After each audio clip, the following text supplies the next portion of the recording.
కొన్ని పరిచయాలు కష్టాలలో కొనసాగుతున్నాయి, కొన్ని మధ్యలోనే కనుమరుగవుతున్నాయి, కొన్ని కన్నీళ్లను తూర్చేటువంటి చేతులుగా మారుతున్నాయి, కొన్ని సంతోషాన్ని పరిచయం చేస్తున్నాయి, మరికొన్ని మనుషులు దూరంగా ఉన్నా మనసు దగ్గర అవుతున్నాయి, కొన్ని మనుషులు దగ్గరే ఉన్నా పరిచయం దూరంగా పెరుగుతుంది, మనసుకి భారంగా మారుతుంది. ఇదే రిలేషన్షిప్.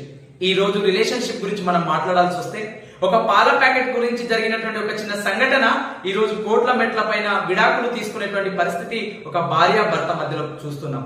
టీ షాప్ లోపల టీ తాగుతున్నటువంటి ఇద్దరు మిత్రుల మధ్య సరైనటువంటి అండర్స్టాండింగ్ లేక వాళ్ళు సూసైడ్ చేసుకునేటువంటి పరిస్థితికి ఈ రోజు దిగజారుతున్నాం. ఇద్దరు వ్యక్తుల మధ్య లోపల సరైనటువంటి మాట లేకపోవడంతో, అండర్స్టాండింగ్ చేసుకోలేకపోవడంతో ఈ రోజు కత్తులు దూసుకుంటున్నటువంటి వైనం ఈ రోజు మనం చూసుకుంటున్నాం.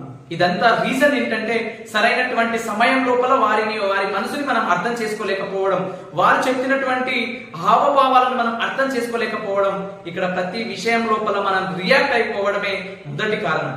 కాబట్టి ఏ సమస్య అయినా ఆ రిలేషన్షిప్ లోపల స్ట్రాంగ్ ఉండాలి అని అంటే అక్కడ మనం రెస్పాండ్ అవ్వడం మొదలు పెట్టాలి. ప్రతి విషయాన్ని కూడా చాకచక్యంగా ఇది ఎందుకు ఇలా జరిగింది అని దానిపైన పరిశోధించి దానిని మనం రియాక్ట్ కాకుండా రెస్పాండ్ పద్ధతి లోపల వెళ్ళగలిగితే అద్భుతంగా రిలేషన్షిప్స్ అన్ని కూడా బాగుంటాయి.